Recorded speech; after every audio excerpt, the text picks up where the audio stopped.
Briony holds out a broom in front of her, presenting it to Rythian, who looks at the smiling witch with a confused expression. Have I been slacking on my cleaning duties? Sorry, I've been distracted recently. No, this is a magic broom. It sweeps on its own? No, it can fly. I have one for me and one for Kirsty too.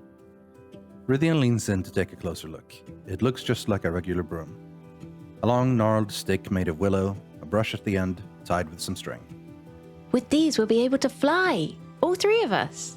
I figured it'll be a lot easier to find whatever it is we're looking for from the air. The broom hovers in midair. Rythian hops on and carefully tries to keep his balance as the broom lifts him up above the ground. Wow, this is pretty awesome. And you just made 3 of these? All it took was some blood, sweat, and tears. Well, no tears. Some gold. A fair bit of gold, actually.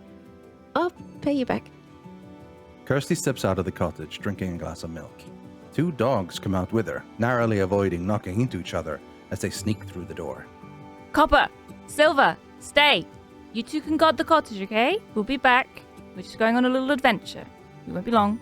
You have food, and you have each other. You'll be fine.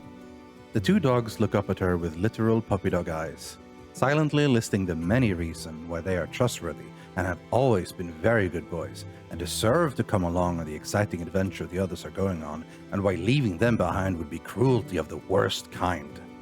Oh, come on! We can bring them. No, we can't. It'll be too dangerous. They'll be okay guarding this place from stray skeletons or zombies, but who knows what we'll find when we go much further from here. The world's getting stranger and weirder every day. You sound so ominous. Well, you've seen them too. I know you have. Rythian's face immediately turns grim.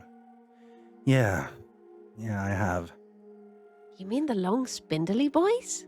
That's far too friendly a name for what they are. They're dangerous. I just know it. Well, so far the Darkstalkers haven't really been aggressive, though. It's only a matter of time. Come on, let's fly! Let's go! Do you have your plate thing, Rythian? Yeah, it's humming away as usual. But the sound changes pitch and tone when I go in that direction, so... Broom time? Broom time! Letting the humming guide them, the witch, the flower knight, and the mage traverse the land on the brooms. It is an excellent way of scouting out the area near the little home. Or at least it would have been, had the canopy of thick forest not hidden quite so much from their eyes. Still, it's not long before Kirsty spots something that catches her attention. What's that? Down there. She points at a weird structure seemingly in the middle of nowhere, with strangely colored rocks positioned almost like a doorway, near what looks like burning rocks. As they fly closer to the ground to take a better look, they hear the hissing sound of molten lava scattered around the strange monument. What is this? A door? Or is it symbolic? This can't have been made naturally. This looks crafted. I don't know. Maybe. I swear it reminds me of something. The shape and the colors. Rythian stands further back, quietly studying it from a distance. Then he nods to himself. Stand back.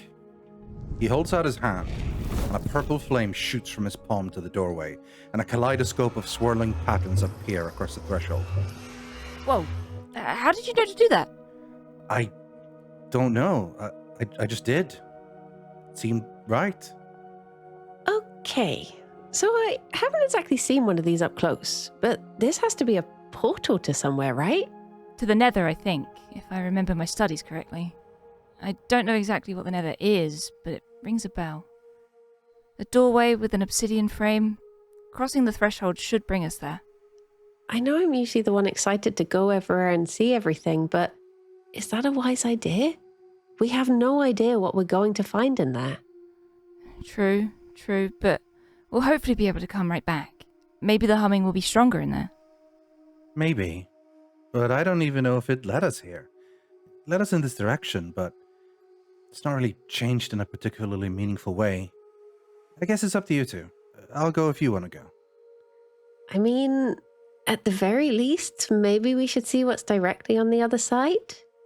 If you opened up a portal on this side, maybe it's been opened on the other side as well. And maybe something can come through now. Good point. Okay, hold hands. Let's go. Stepping through the portal, the trio arrive in another world. For a moment, it's like entering an inverted painting, as all the colors seem to have shifted to their opposites. The ground is soft and seems to almost yield to their footsteps. There is no sky. The terrain is profoundly alien, and what little light there is comes from strange-looking mushrooms in the distance. I've never seen anything like this. This is so strange. Keep an eye out. We're not alone here. Kirsty points her sword at moving shapes in the distance. Humanoid creatures with snouts and pale pink and light brown skin. I think for now, safeguarding this portal is probably a good idea. We don't know how friendly those things are.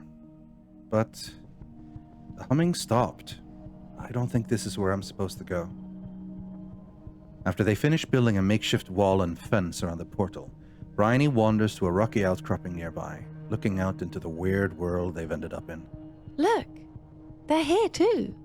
She points at a sickly green and pink area not too far from them, where three creatures stand near each other, seemingly in silent conversation. Tall, thin, emaciated and elongated, inky black skin almost pulled to its fraying point over their ungainly bodies.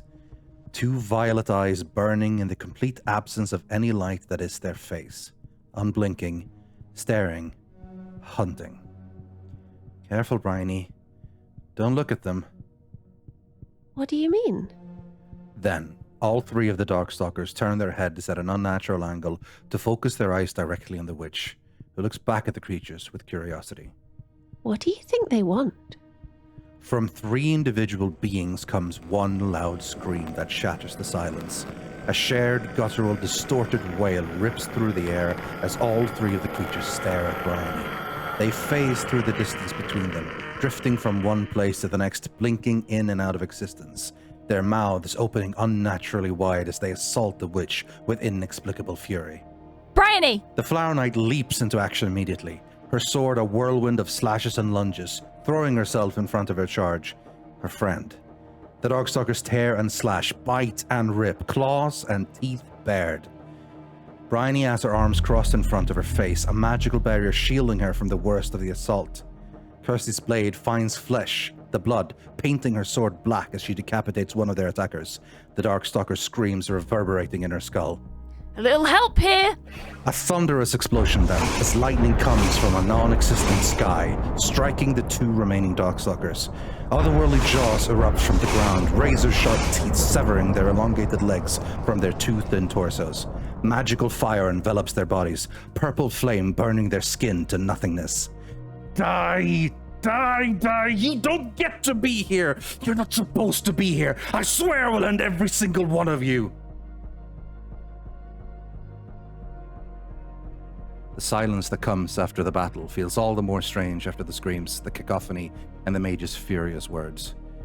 Briony drops her defensive shield and looks at her two companions. Are you guys okay? No. Let's go home.